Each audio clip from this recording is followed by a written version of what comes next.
a galera complica, mas eu vou simplificar para ti. Beleza? Olha aqui comigo na tela.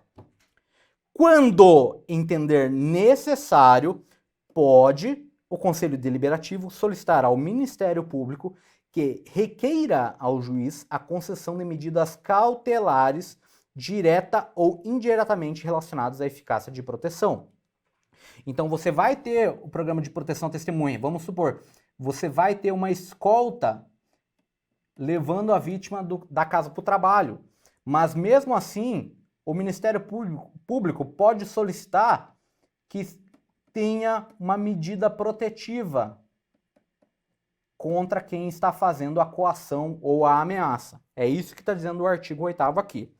Em casos excepcionais, então não é uma regra, e considerando as características e a gravidade da coação ou ameaça, o Conselho Deliberativo não deve encaminhar requerimento da pessoa protegida ao juiz competente para registros públicos objetivando a alteração do seu nome completo. Então, você vai lá, o cara que está sendo julgado é uma pessoa muito importante, então o que você faz?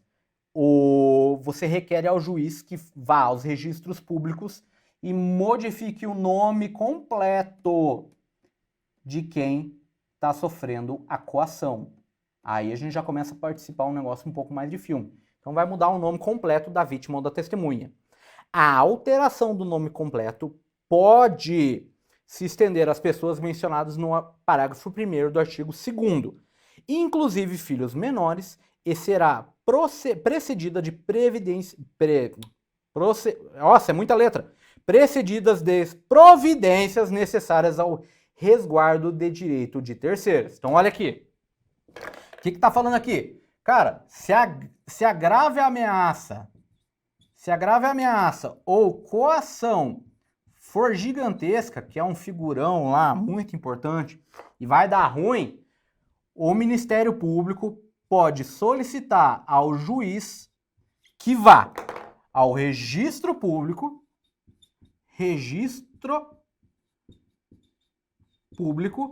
para fazer a alteração do nome. Até aí tudo bem. O que está falando ali? Essa alteração, ela se estende aos ascendentes, descendentes, deu um derrame aqui, descendentes, cônjuge ou companheiro e dependentes que convivam habitualmente, tá? Não é qualquer um. Entendeu? Varia conforme a grave ameaça ou a coação que o Ministério Público pode solicitar ao juiz que vá aos registros públicos e altere o nome completo. Salvaguardando aqui, ó, direito de terceiros. Por que salvaguardar o direito de terceiros? Cara, o cara tá com uma conta lá, ele tá com 25 boletos de R$700 para pagar. Só que ele mudou o nome. Como é que o cara vai executar uma pessoa que não tem mais nome? Salvaguardando, o juiz ele vai salvaguardar o direito de terceiro aqui, no caso de uma cobrança, por exemplo. É isso que está falando o parágrafo 2º do artigo 9º. Entendeu? Então, grave ameaça, coação, o Ministério Público, não é o Ministério Público que vai no registro público. É o Ministério Público que vai solicitar para o juiz, e o juiz vai no registro público, vai alterar o nome completo da pessoa que está sofrendo coação ou grave ameaça, e essa alteração pode se estender aos ascendentes, descendentes, cônjuges, dependentes, desde que convivam de forma habitual. E também o juiz vai salvaguardar o direito de terceiro, e o caso tradicional é uma ação de cobrança, por exemplo. Você alterou o nome da pessoa, o cara não tem mais quem cobrar, mas o juiz vai proteger essa possibilidade. Beleza? Bora pra tela. Agora, concedida a alteração pretendida do nome, o juiz determinará na sentença, observando o sigilo indispensável à proteção do interessado. Então, não adianta você mudar o nome se a pessoa mudou de A para B e o cara sabe qual que é o nome de A. Não faz sentido nenhum. Então, observa-se o sigilo indispensável. Como a averbação no registro original de nascimento da menção de que houve alteração do nome completo em conformidade com o estabelecido nessa lei, com expressa referência à sentença autorizatória e ao juiz que exarou e sem oposição do nome alterado. Então, o que vai acontecer? Lá no registro de nascimento ou de casamento, se você já é casado, vai constar que houve alteração do nome. Alteração do nome. Quem foi o juiz que decidiu isso? E qual a sentença que alterou o nome? Vai ter o nome alterado no registro? Não tem lógica nenhuma você ter o nome alterado. Então só vai ter a menção a essas informações, que é a menção do nome completo aqui, beleza? E a expressa referência da sentença que autorizou essa alteração do nome e quem foi o juiz que autorizou. E não vai ter o nome alterado, porque não tem lógica nenhuma.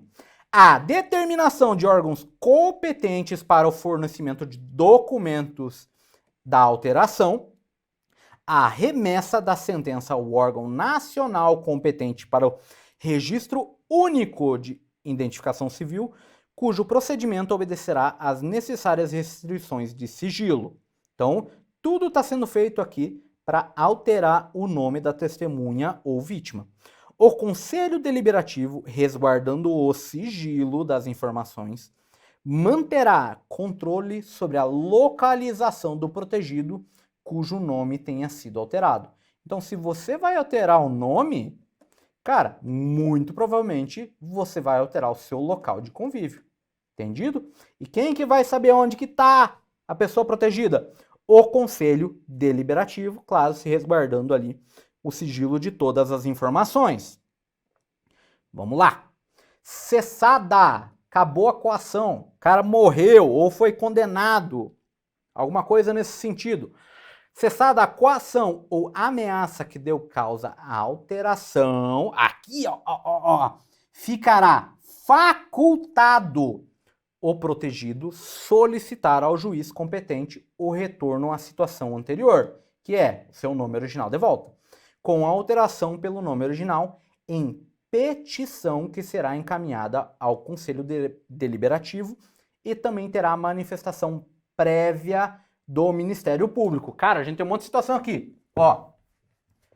Um monte de situação. Se por acaso, vamos pegar ali, cessou a coação. Cara, vamos supor que o investigado morreu. Cessou a coação. É facultado. Nossa Senhora, não me dê a mão. Facultado o interessado, que é a pessoa, a vítima ou a testemunha, solicitar a alteração. Solicitar a alteração do seu nome para o seu nome original. Ele vai encaminhar em petição, mas ele não vai encaminhar em petição lá para o Ministério Público. Ele vai encaminhar em petição para o Conselho Deliberativo.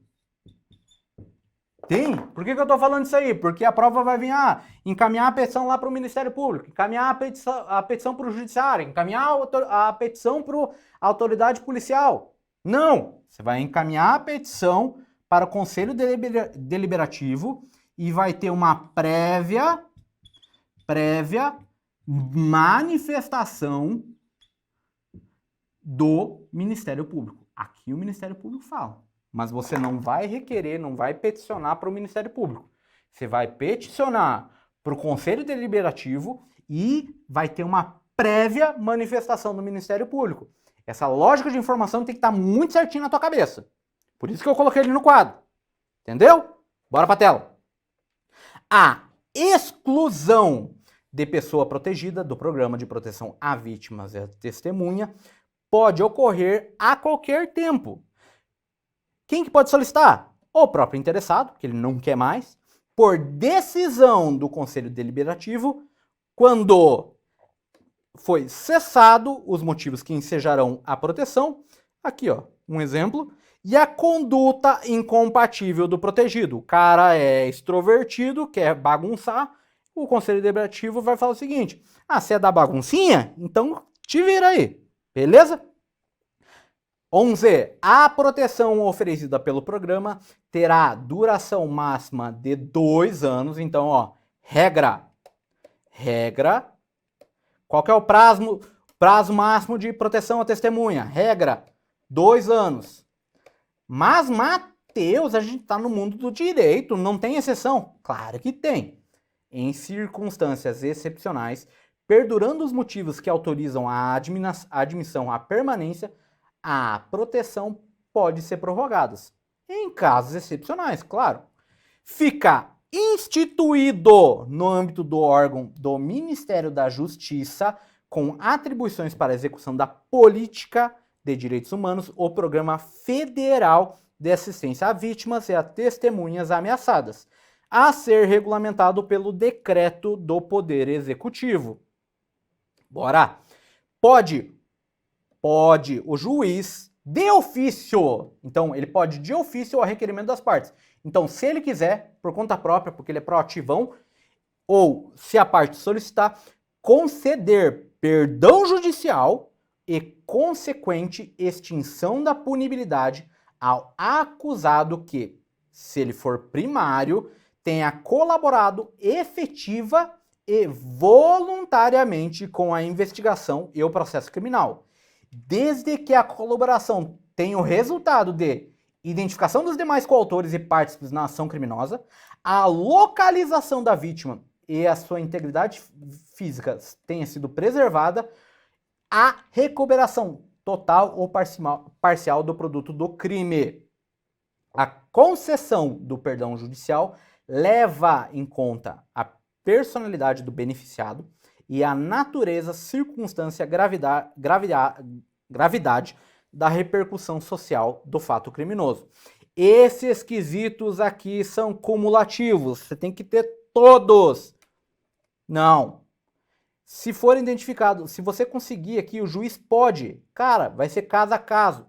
É de caráter subjetivo aqui nessa situação.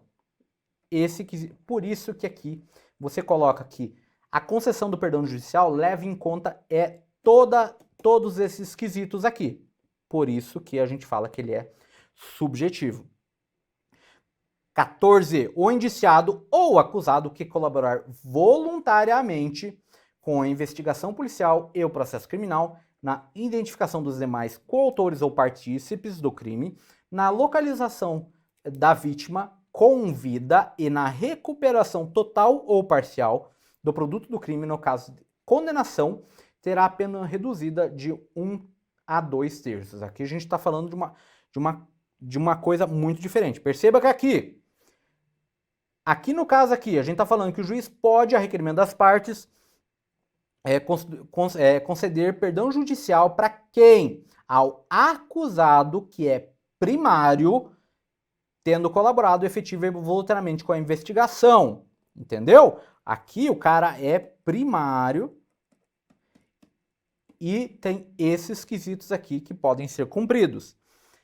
Aqui a gente está falando de perdão judicial. Aqui, cara, é como se não tivesse crime. Extingue a punibilidade. Não é que não existe crime.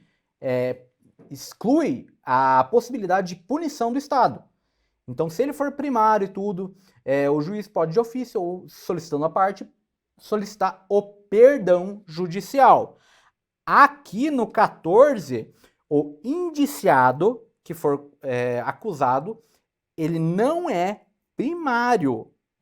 No caso ali da sentença dele, aqui se você tiver uma sentença, você vai ter uma redução de 1 a 2 terços. Toma bastante cuidado ali na hora da tua prova. Serão aplicadas em benefício do colaborador na prisão ou fora dela medidas especiais à segurança e proteção à sua integridade física, considerando a ameaça ou coação eventual ou efetiva.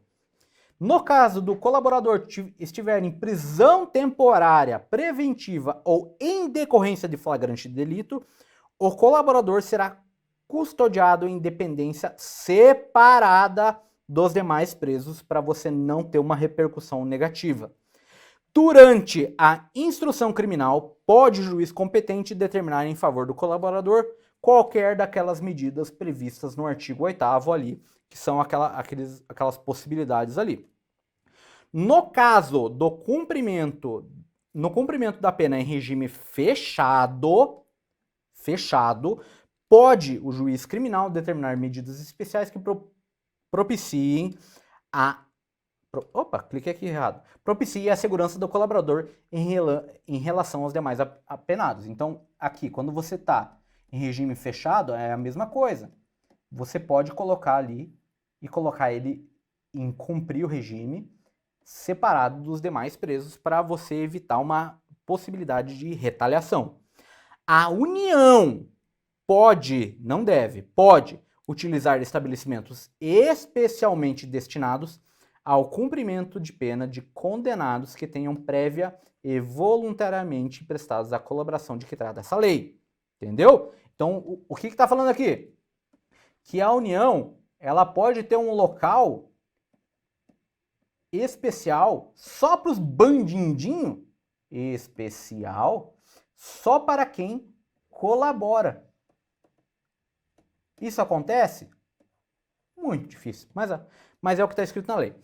Para fins de utilização desse estabelecimento, pode a União celebrar convênios com os estados e o Distrito Federal.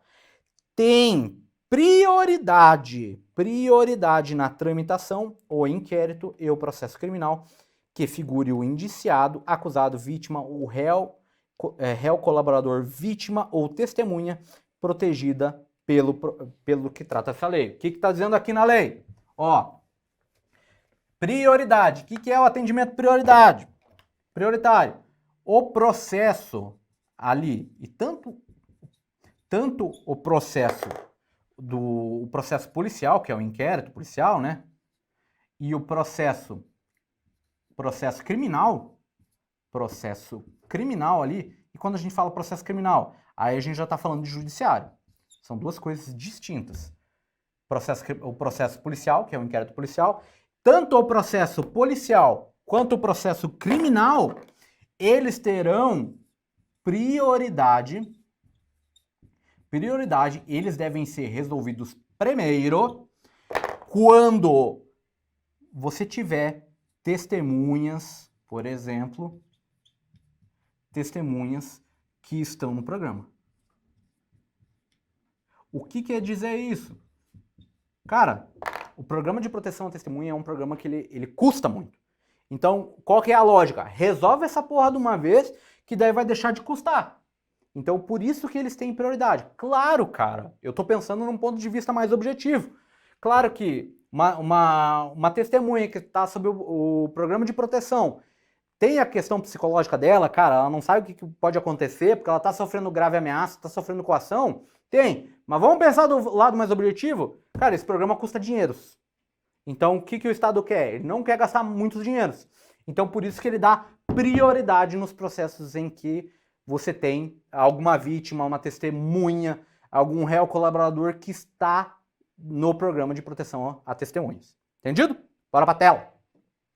Agora, qualquer que seja o rito processual criminal, o juiz, após a citação, tomará antecipadamente o depoimento das pessoas incluídas no programa de proteção, previstos nessa lei, devendo justificar a eventual impossibilidade de fazê-lo em caso concreto, ou possível prejuízo que a oitiva antecipada traria para a instrução criminal. Ó, só mais uma anotação aqui. Qual que é o procedimento correto? O procedimento correto é você faz a citação ali da testemunha, no momento da audiência ali, a testemunha é inquirida pelo Ministério Público, pelo juiz e pelo advogado de defesa. Só que a gente não está num caso convencional. Independe do processo rito sumário, rito sumaríssimo, rito... Independente do processo, o juiz, ele não deve, ele pode solicitar